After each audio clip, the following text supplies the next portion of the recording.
Right folks, welcome back to the channel. It's great to see you. I hope you're doing well. I'm going to be going through today's matches over in Germany and Switzerland. Before we do, like the video, get yourself subscribed to the channel if you're not. Appreciate it if you did. Roland Garros right round the corner. Now is the perfect time to get yourself involved. I'd love to have you. First things first, how did we manage yesterday? Did we win? Did we lose? Did we come close? Did we just enjoy the games? Going off the results, pretty straightforward day. Pretty straightforward day in both tournaments. More of the same today would be mighty fine. But we'll just get right into it, shall we not? Starting off, first off, over in Geneva once again. It's actually Carousel, Fabian Madison. Now you're probably sitting there going, I'm pretty sure you mentioned this yesterday. And you're right. I did just that. I thought it was yesterday. It's been moved to today. Well, it hasn't been moved to today. I think it was always to today. I just got it wrong. The prediction still stands. I do think Fabian Madison gets that one done, or should be getting that one done. I'd love Carousel to win that. It'd be great for him to pull through and pull that one off. You have to admit, just going off what we know, it will be quite a big ask for him to get that one done. Maybe look at him plus the points if you've got to touch it. But we'll move on to Artur Rinderknech and Kecmanovic. I think Kecmanovic beats him. I do. He's had a much better season. Look, they've played each other twice before. Head to head is one apiece. Not seeing each other since 2021. That was both matches too. Kecmanovic got it done on the clay. And then Rinderknech in the US Open. If we're just comparing the seasons for both of these, it's night and day to say the least. 17 and 14 for Kecmanovic, 6 and 16 for Artur Rinderknech. It's just not good enough. It's just not good enough, man. Getting Kecmanovic around 1.4, that's very steep. That's very steep now. I would not normally put as much trust in this guy, especially at that price, but I can't help but think he's got this one in the bag. Rinderknech just hasn't been good. He's beat Mark Leal, Roman Safiullin, Joseph Kovalik and then Luca Nardi in his last 10. That's going back to qualifying for Monte Carlo. Like I said, 6 and 16. If you bet against this guy at this point and he ends up winning, you just shit out of luck. 4 and 6 on the clay. Kecmanovic not much more promising on the surface either. 4 and 5.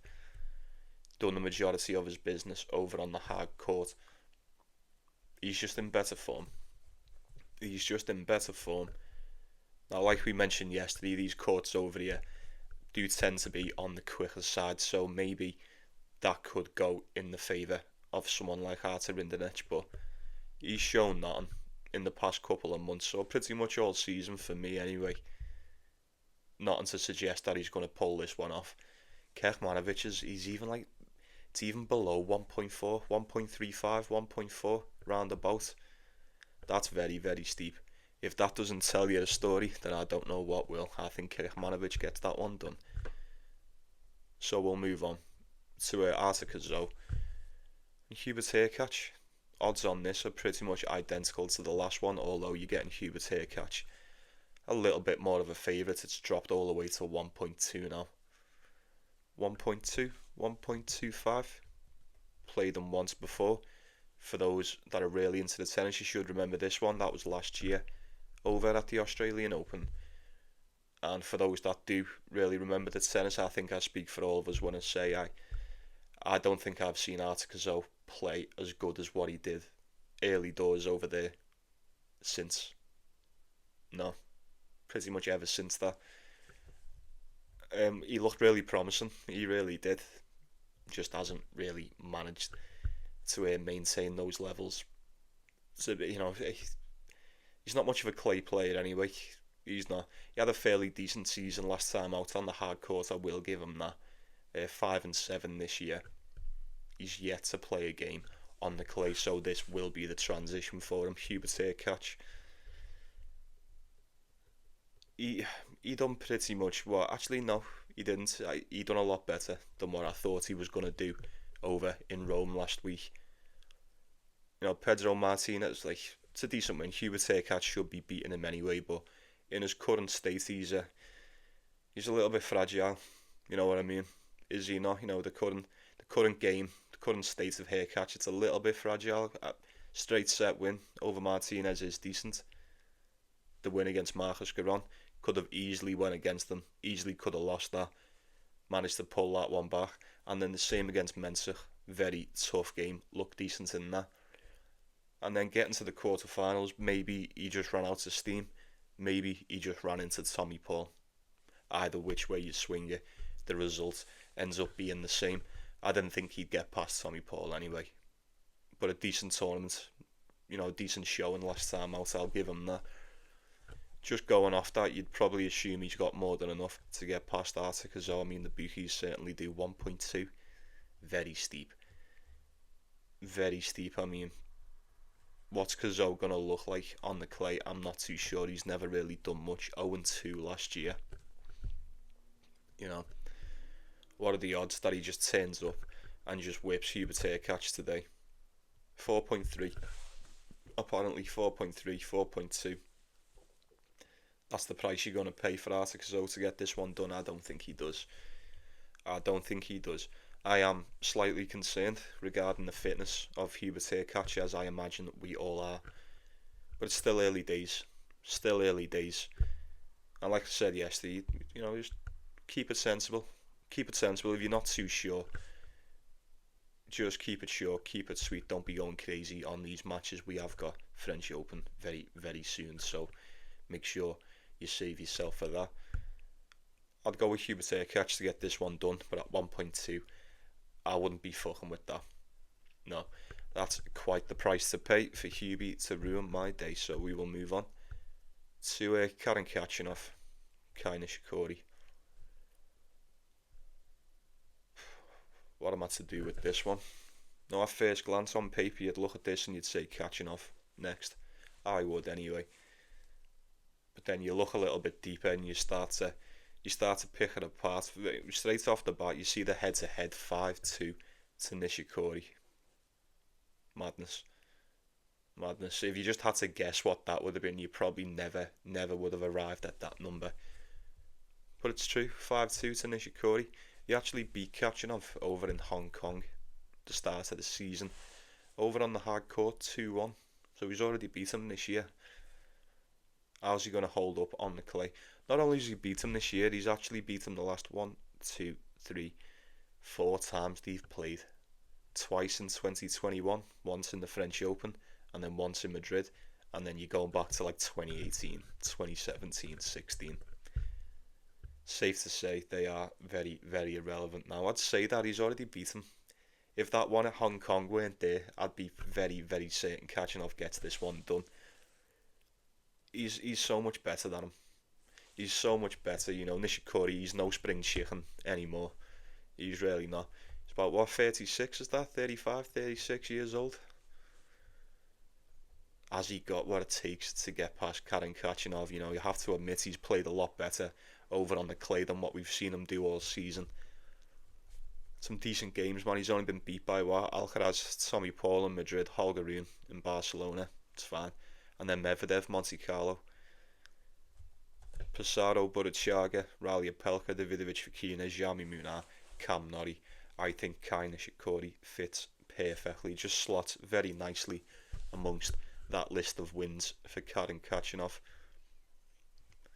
In a case like this, you'd usually look at the head-to-head and go, maybe he just can't beat him.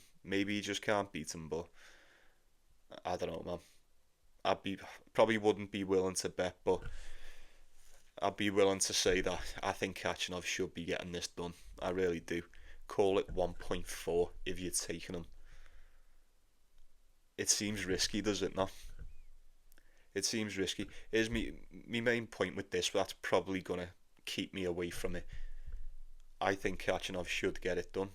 But if he turns up and gets beat, you don't want to be there using the excuse of, Nishikori's fucking walloped him the past 4 times. He was obviously going to beat him again. No. Not at that price. It's just not worth it for me. I'll wait and see. I'll wait and see. I'd love to take Kachanov at 1.4. It's the ideal parlay piece. He probably should get this done. I imagine majority of us are in the same boat in that one. But we'll waste no more time on it. We'll wrap this up over in Switzerland. Before we hop on over to Hamburg, we've got Sebastian Hoffner and Nuno Bosch closing us out with a tough one, to say the least. I think the odds are pretty much split right down the middle, getting Sebastian Hoffner as a very, very slight favourite in this. Head-to-head is 1-0 to the Austrian. That was in the US Open 2 years ago. So how much of that counts today, I'm not so sure. Now on paper, you'd look at it, you'd say Nuno Bosch is probably a little bit more trustworthy. That's only because we've seen a lot more of him as of late.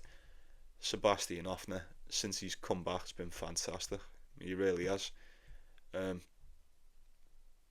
What's that now? He's won 8 of his last 10. 8 of his last 10. He's beat Hugo Gaston, Camille Majerac, Yannick Hanfman, Carbajs Baena, big foe.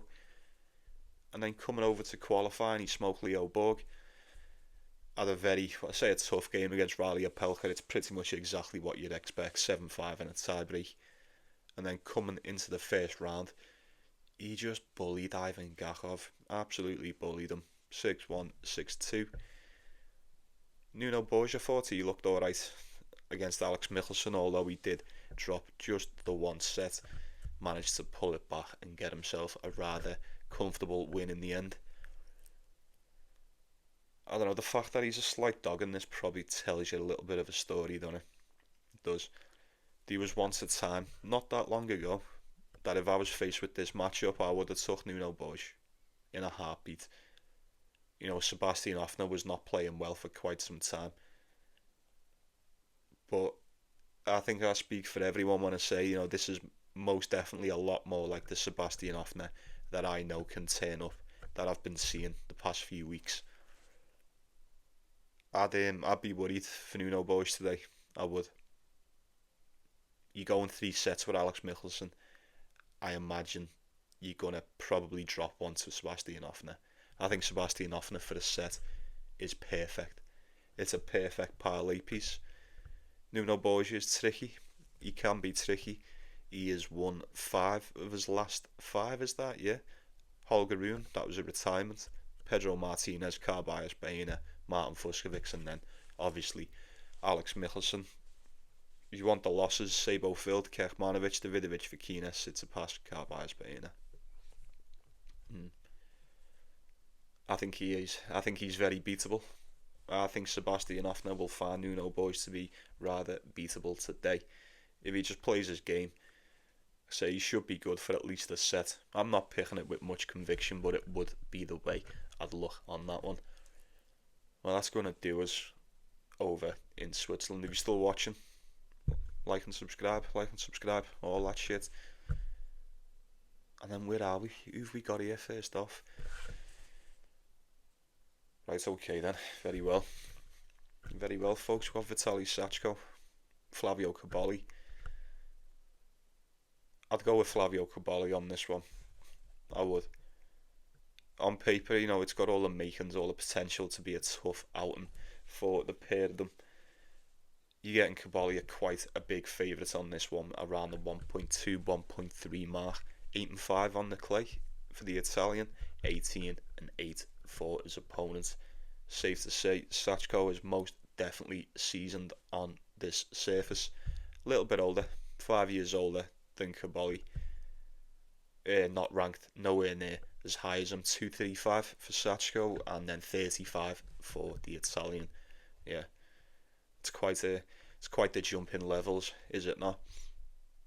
He's went 17-8 on the clay so far this season as Sachko. Now I imagine the majority of them are gonna be on the Challenger Tour. Yeah, correct. I mean, he's done good. Had a couple of deep runs here and there. Got to a couple finals over in where was that? Bordeaux, in Italy. Yeah, started last month. Round of 16, first round. Yeah, it's what I expect. He's getting decent wins.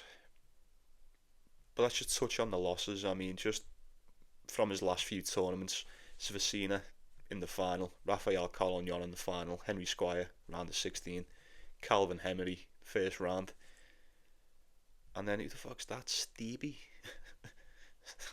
Who the fuck's Stevie? I've never even heard of him. Let's forget it. But yeah, he got beat by Stevie in the Bundesliga, and then Echeverri round of 16 over in Turin, and then Kovacevic absolutely smoked him in qualifying for this. So yeah, he didn't even qualify for this tournament, but yeah, there he is. 6-1, 6-3 was the result against Kovacevic. Quite the arse whipping indeed. Now the game against Echeverri, a lot better before that, over on the Challenger Tour in Italy. 2 tiebreakers, very, very close. But as we know, Echeverri's been in quite bad shape at the moment. And even though he's in bad shape, you would still expect him to have more than enough to get past someone currently at the level of Sachko, and that's not impersonal, no offence. But none of them wins are as capable as Flavio Cobolli on this surface. You have to admit. It's still on, yeah. Just checking, couldn't see the light. Yeah, the Flavio Cobolli that we know turns up, he most definitely wins this one. I'm just worried. Complacency cannot begin to set for Cobolli today because, like I say, 17-8, 2-3-3, 1-6-4 on the career for Sachko on the surface. He's a clay dude. This guy's essentially made of clay. So we'll see how he turns up. You know, Cobolli's only got the 1 win in his last 4 games, is that? Collinari. Retirements against Holger Rune, Fabian Madison, Dusan Lazovic, Sebastian Baez. If you can beat the likes of them, you should be able to get past this guy, in my opinion. And we'll move on. One sec. Oh, excuse me. Who have we got next? Got Echeverri and Francisco Comesaña. I like Comesaña for this one today. I do. Decent price for him as well, you know. They played each other once before, quite a few years ago, back in 2022, and it was a retirement. Yeah, they don't matter anymore. I've been talking about Echeverri then, haven't I? And it still stands. He's just not in the best of form, currently winning 3 of his last 10. 1 to Mutet, 1 to Medjedovic, 1 to Sachko. And then all the games that he's lost, apart from the game against Bublik in the quarterfinals over in Turin, he hasn't won a set in either of them. No, hasn't been looking good at all. Can't remember who it took him. No, I didn't take him against. Who did I take to beat him last time? I think it may have been the Musetti game.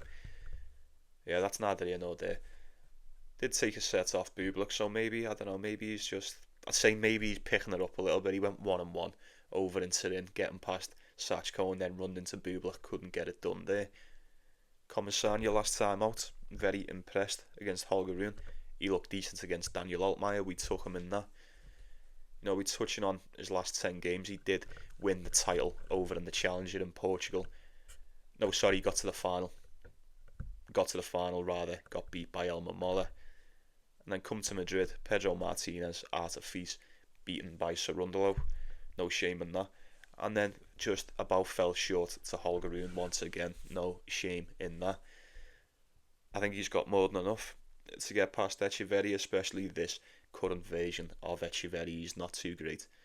He looks a little bit banged up at the moment, not playing as good as what he usually does.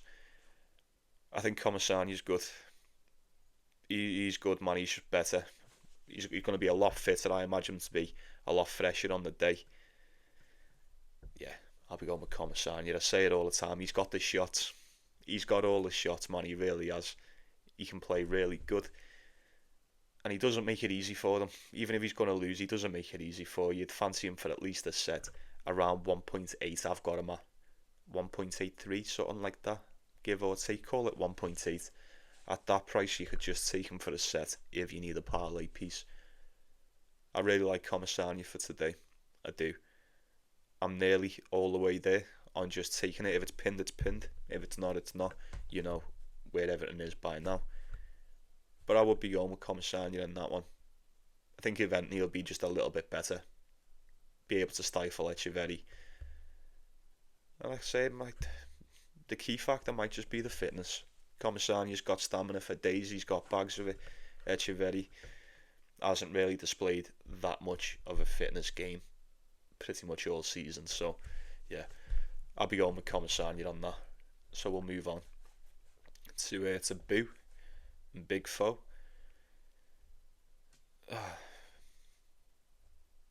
On paper, I feel like this is so easy to go, you know what, Big Foe, done, next.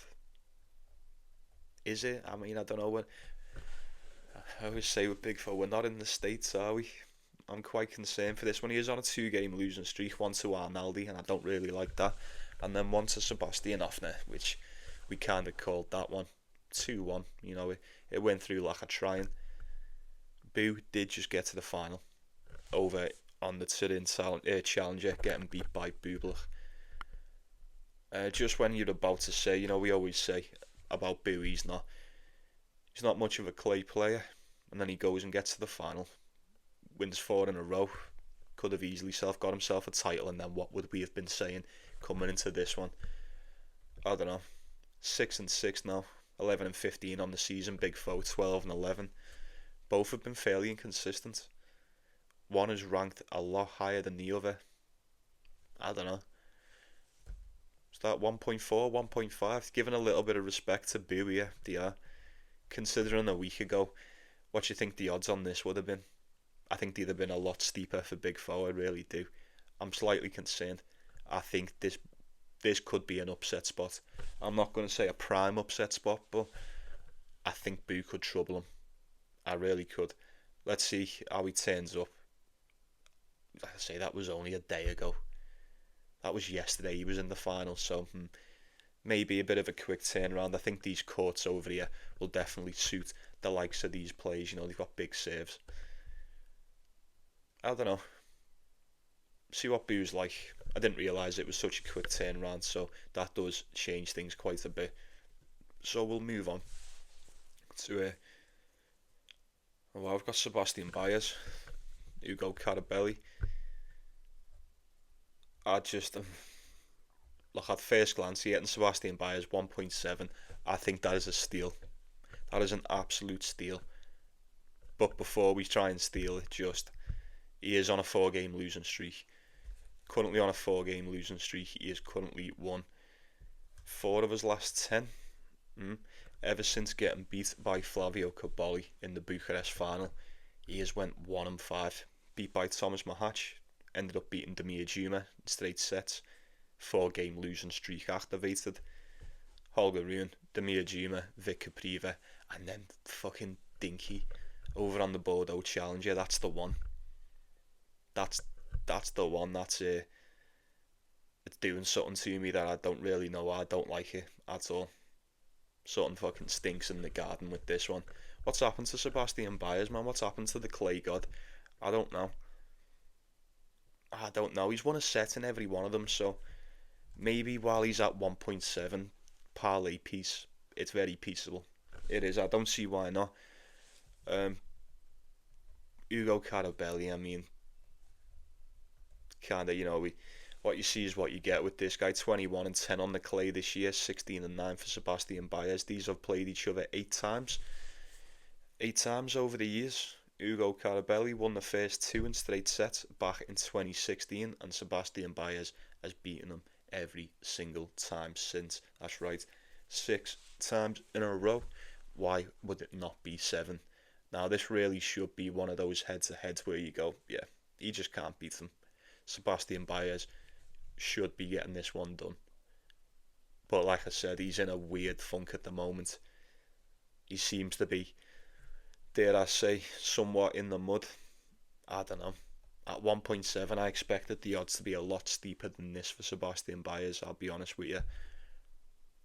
Maybe that's a testament to the form he's in. I don't know. You're struggling and getting beat by Dinky, man. That's it. That is worrying.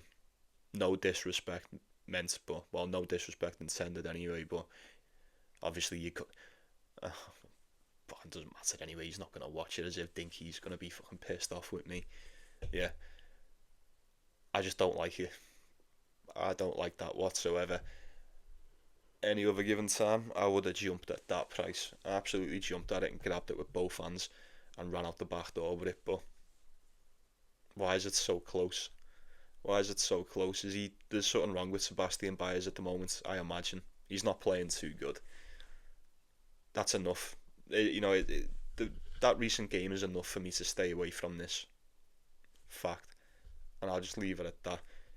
Just make sure you do your due diligence on this one if you're touching it, and we'll crack on. We've only got 3 more. We've got Davidovich Fokina, Gael Monfils. Played each other once before. Davidovich Fokina got that one done back in 2019 over in Portugal on the clay. That tournament has now been demoted to the Challenger. I haven't seen Monfils since Madrid. He had to pull out against Andrei Rublev, so the fact that he's turned up for this one suggests to me that he's good to go. I imagine Monfils should be fresh to get it going today. Davidovich Fokina, I'm just going to say this and then we'll crack on. Last time out against Jesper de Jong. What the fuck was that? What on earth was that? Now, I'd like to say I'd forgotten about that match, but I probably won't forget about that for quite some time. What did he do? He got bageled in the first and then 6-2 in the second. It was pathetic, bordering on unforgivable, if you ask me. That was an unforgivable result from Davidovich Fokina. Fair play to de Jong, but not like that. Can't go out like that, mate. That's fucking embarrassing. Just off that alone, I would have to side with Gael Monfils. He's got more than enough to beat Davidovich Fokina. We know this. Clay, nowhere near this guy's strong suit, so maybe that is the concern. But same for Davidovich Fokina too. He's not exactly the greatest clay player ever. He's probably slightly better on paper, you'd say. Record-wise, he's better than Monfils, but I don't know. I think Monfils, on his day, could beat this guy pretty much anywhere. I do. And he's still got a win left in him. I always say, if you're going to take Monfils, you can probably put your trust in him in these early rounds. I don't see why not. I said I wouldn't be touching Davidovich Fokina after that game with de Jong. Absolutely not. And then we've got Gio and Pechi Pericard. Alexander Bublik. We've just been speaking about Bublik in the last one, didn't we? With Boo. And Siafo, he did win the title over in Turin. That was literally a day ago. 1 day ago on the 18th. It'd be 2 days ago pretty much by the time this comes up, but you know what I mean. Gio and Pechi Pericard, this guy, he also got himself a title. Just when I was about to say how much of a shitter he's currently in, and how much he can't win a game, and how much Jordan Thompson keeps slapping him up. It's a good job he didn't run into Jordan Thompson in that Challenger tour, because he'd have probably fucking lost that one too. Pierre Hughes Herbert, Alexander Shevchenko, Dinky, Nicholas Basilashvili. Now that really is a Challenger title, if I do say so myself. Pretty much same goes for Bublik though. Gigante, Arne Baldi, Echeverry, Daniel Altmaier, and then Boo. A little bit better, not by much. Who'd you take in this one? Who'd you take? I don't know. The quick turnaround could get the better of either one of these. I'm not convinced. Both of these have spent the majority of the season being rather below par, and then all of a sudden they just snap into form and get themselves a title apiece. You can't do anything with that. Head to head is one apiece. Gio beat him last year over on the clay in Lyon. 6-4, 7-5. So I don't know. Maybe you just lean with Gio in this one. He is younger. 6 years younger to be precise.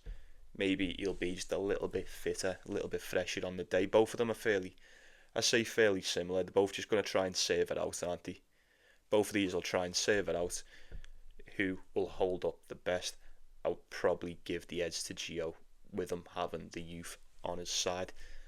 And that's not saying much. I'm not picking that with much conviction, but it probably would be the way I'd look on that. He's a dog too, so only slightly. We'll see what happens, and then we'll wrap this shit up. We've got this one, once again, Daniel Altmaier and Felix Auger-Aliassime. Who else but Felix, eh? And look at this, 1.6, 1.7 roundabout. Head to head is 2-0 to Daniel Altmaier. That's right, they played each other in Monte Carlo, and we just knew he was going to get beat that one, didn't we? We just knew he was going to lose. We just knew he was going to lose that game, man. It's what Felix does. It's what he does. He's won 3 of his last 10. Safe to say the transition to the clay has been somewhat of a struggle for Felix here. I mean, over on the hard court, he was one of the best. You may not want to admit it, but we haven't said it for a while, but I felt like we were saying it pretty much every week at the start of the season. He won 2 titles, smoked everyone. Got beat by Tsitsipas in the final in Dubai. Ever since that, he's been fucking terrible. He beat Tristan Schoolkate. 5-game losing streak, Musetti, Altmaier, Navone, Cerundolo, and then the worst of the lot, Pellegrino, over in the Challenger in Portugal. How are you getting beat by a bottle of sparkling water? Straight sets 2. It's not looking good. It's not looking good whatsoever. Altmaier beat him last time. He probably beats him now. Felix just doesn't look like winning a game.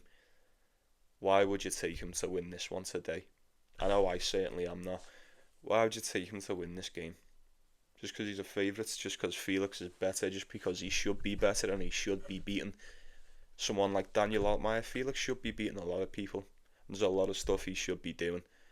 And it seems like whatever he's supposed to do, he just does the exact opposite. You know?